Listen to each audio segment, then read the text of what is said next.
we're going to make hamburgers. And I've got some ground beef here that was in the freezer, so it's still a little bit frozen. I'm going to crumble it up and see if I can get it to thaw enough that I can mix it up into hamburger patties.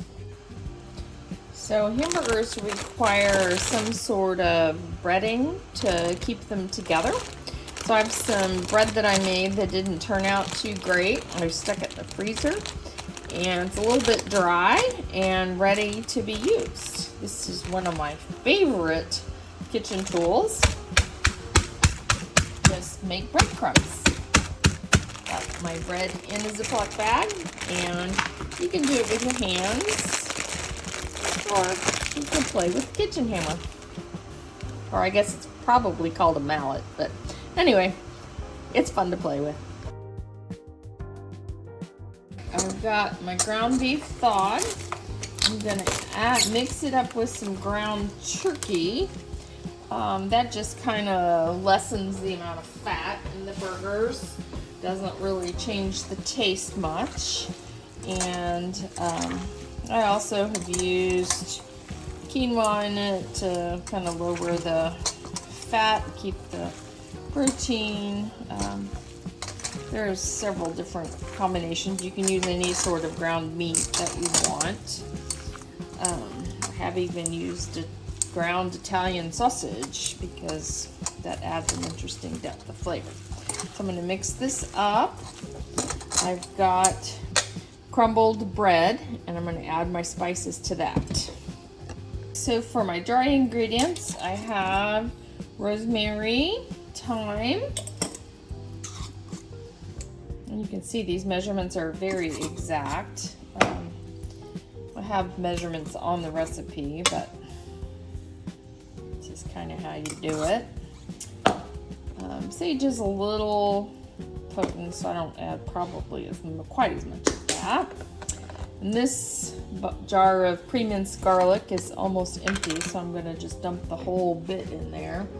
It's really good if you have fresh garlic to chop it up fresh. That will give you a little more potency.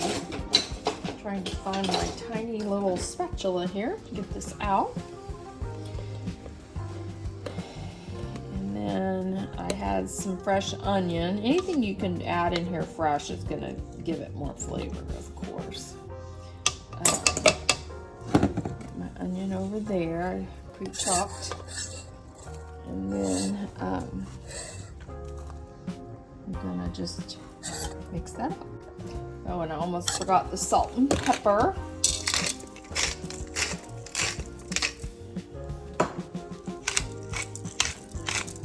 You want to be generous with the pepper, not so much with the salt and pepper.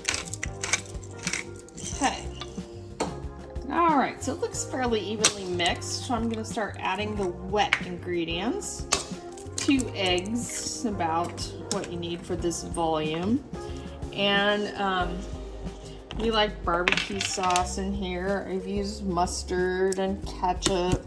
I have some spicy ketchup, which I almost decided to use, a couple tablespoons of that. But I might serve this to someone who is not too fond of spicy things, so I decided to stick with the barbecue sauce.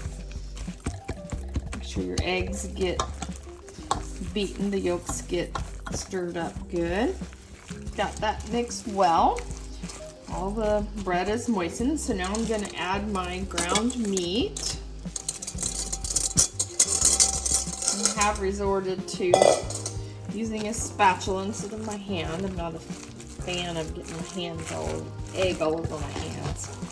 But it could be done, the whole thing could be done by hand, and sometimes when you've got this much meat, it's better. So we'll try it this way. All right, I got that all mixed in pretty evenly. So now I'm gonna make my patties. All we have left is to make the patties. And the hamburger will shrink when you cook them, so you want to make them larger than you want to serve them. You just grab up a bunch of it, kind of make it about the shape you want it, but bigger. And then stack them up on your parchment paper. That one, I think I need a little bit more of our mixture. So these are a little bit bigger than my hands. My hands are not very big.